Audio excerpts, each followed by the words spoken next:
આમ આદમી પાર્ટીના નેતા દેવેન્દ્ર મેડા વિરુદ્ધ અપહરણની ફરિયાદ નોંધાઈ। મહિલાને નોકરીની લાલચ આપી અપહરણ કરવામાં આવ્યું હતું। કારમાં મહિલાને શારીરિક અડપલા કર્યાનો પણ ઉલ્લેખ છે। ત્યારે દાહોદ પોલીસે આમ આદમી પાર્ટીના નેતા દેવેન્દ્ર મેડાની અટકાયત કરી છે। દેવેન્દ્ર મેડા થોડા દિવસ અગાઉ આમ આદમી પાર્ટીમાં જોડાયા હતા। દેવેન્દ્ર વિરુદ્ધ અગાઉ ખંડણી અને હથિયાર રાખવા જેવા ગુના પણ નોંધાયેલા હતા। આમ આદમી પાર્ટીના નેતા છે આ દેવેન્દ્ર મેડા। થોડા સમય પહેલા જ તેઓ આમ આદમી પાર્ટીમાં જોડાયા છે, પરંતુ તેમના વિરુદ્ધ હવે અપહરણની ફરિયાદ નોંધાઈ છે। પૂર્વ બીટીપી ગુજરાત પ્રદેશ પ્રમુખ અને થોડા દિવસ અગાઉ અરવિંદ કેજરીવાલના હસ્તે જ તેઓ આમ આદમી પાર્ટીમાં જોડાયા હતા તેવા દેવેન્દ્ર મેડા વિરુદ્ધ ફરિયાદ નોંધાઈ છે। અપહરણની એક મહિલાને નોકરી આપવાની લાલચ આપીને અપહરણ કરવામાં આવ્યું કે દેવેન્દ્ર મેડાએ નોકરીની લાલચ આપીને એક મહિલાનું અપહરણ કર્યું હતું। જો કે આ દેવેન્દ્ર મેડાએ ગુનાહિત ઇતિહાસ પણ ધરાવે છે।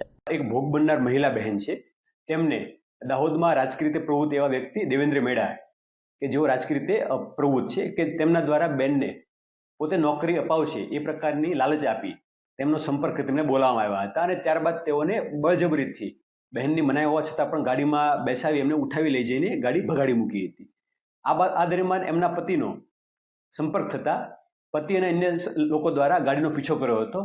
તેમ છતાં દેવેન્દ્ર મેડાએ પોતાની ગાડી છે બેફિકરાઈથી ને પૂર ઝડપે ચલાવી અને અલગ જગ્યાએ ફર્યો હતો અને ત્યારબાદ શરૂ ગાડીમાં તે બેનની પાસે અભદ્ર માંગણી કરી, નોકરી આપવાની લાલચની અંદર એમની છેડતી કરીને અભદ્ર માંગણીઓ કરી હતી। મિત્રો, આમ આદમી પાર્ટીના આપ્યા હો જો કોઈ કાંડ ના કરે તો એને આપ્યા ના કહેવાય, અને આ આપ્યા મફતિયાઓ જો કોઈ કાંડ ના કરે તો એને આમ આદમી પાર્ટીના આપ્યા ના કહેવાય।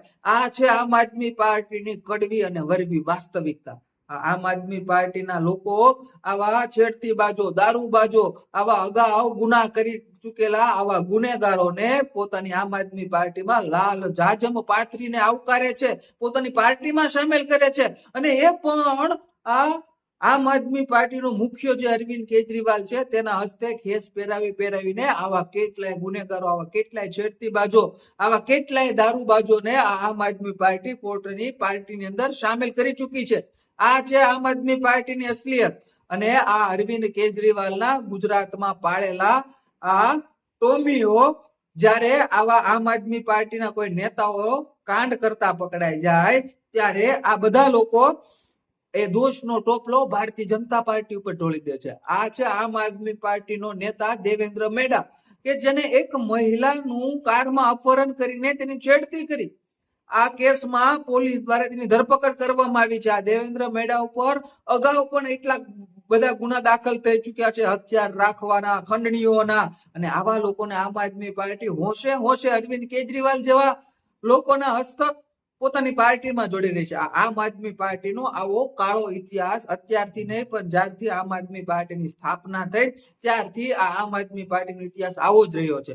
શું તમે ગુજરાતની જનતા, ગુજરાતના ખેડૂતો, ગુજરાતના યુવાનો આવી આમ આદમી પાર્ટી ઉપર આપણે વિશ્વાસ કરવાનો છે? તમારે વિશ્વાસ કરવાનો છે કે જેમાં આવા નકરા ગુનેગારો, છેડતીબાજો, દારૂબાજો ઠાંસીને ભર્યા છે।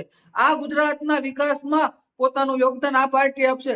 આવા લોકો તો આ વિકસિત ગુજરાતને જેટલો સમય આવશે એટલો સમય ઠોલીને ખાવામાં જ પોતાનો સમય વ્યતીત કરવાના છે। બાકી ગુજરાતની જનતા, યુવાનો કે ખેડૂતો માટે આમ આદમી પાર્ટીના એક પણ નેતા કે એક પણ કાર્યકર્તાને કંઈ પડી નથી। આ છે આમ આદમી પાર્ટીનો, આખી આમ આદમી પાર્ટીનો અસલી ચહેરો। જ્યારથી આમ આદમી પાર્ટી બની ત્યારથી લઈને હર હંમેશા તેમને દારૂબાજો, છેડતીબાજો, આવા ગુનેગારોને જ લાલ જાજમ પાથરીને આમ આદમી પાર્ટીએ એમનું કદ વધારવાનું કામ કર્યું છે। આ લોકોને આની શું જરૂર હશે? આ લોકો પેલા એના ઇતિહાસ નહીં તપાસતા હોય? શું તમે એવું માનો છો? નહીં, પરંતુ આવા ઇતિહાસ જે ધરાવે છે એને આમ આદમી પાર્ટી પોતાની પાર્ટીમાં પહેલું અને આગલી હરોળનું સ્થાન આપે છે। એના ઉદાહરણ તરીકે તમે સૌથી વધારે આ અરવિંદ કેજરીવાલનો ગુજરાતનો જે પાળેલો ટોમી છે એ ટોમી ગોપાલ ઇટાલિયાને લઈ લ્યો। બીજો અરવિંદ કેજરીવાલનો પાળેલો ટોમી આ ચેતર વસાવાને લઈ લો કે એના ઉપર આમ આદમી પાર્ટીમાં નહોતા જોડાય, પેલા પણ અસંખ્ય આવા ગુનાઓ દાખલ હતા, છતાં પણ લાલ જાજમ પાથરીને આમ આદમી પાર્ટીએ પોતાની પાર્ટીમાં જોડ્યા। એટલે ગુજરાતની જનતા આ આમ આદમી પાર્ટીની આ સચ્ચાઈ, હકીકતથી વાકેફ થઈને આવી આમ આદમી પાર્ટી જેવી આવી પાર્ટીને લાત મારીને આપણે આવનારી વિધાનસભા કે આવનારી સ્થાનિક સ્વરાજની ચૂંટણીમાં આ આમ આદમી પાર્ટીને લાત મારીને ભગાડી મૂકવાની છે અને આ ગુજરાતને વિકસિત કરનાર, આ ગુજરાતને વિકાસશીલ બનાવનાર એ ભારતીય જનતા પાર્ટીને આપણે મત આપીને ફરી એકવાર ભારતીય જનતા પાર્ટી ઉપર આપણે વિશ્વાસ કરવાનો છે એવી હું આપ સૌ મિત્રોને વિનંતી કરું છું. મિત્રો, હજી સુધી તમે આ પેજને ફોલો કે લાઈક ના કર્યું હોય તો આ પેજને ફોલો અને લાઈક જરૂરથી કરી દેજો.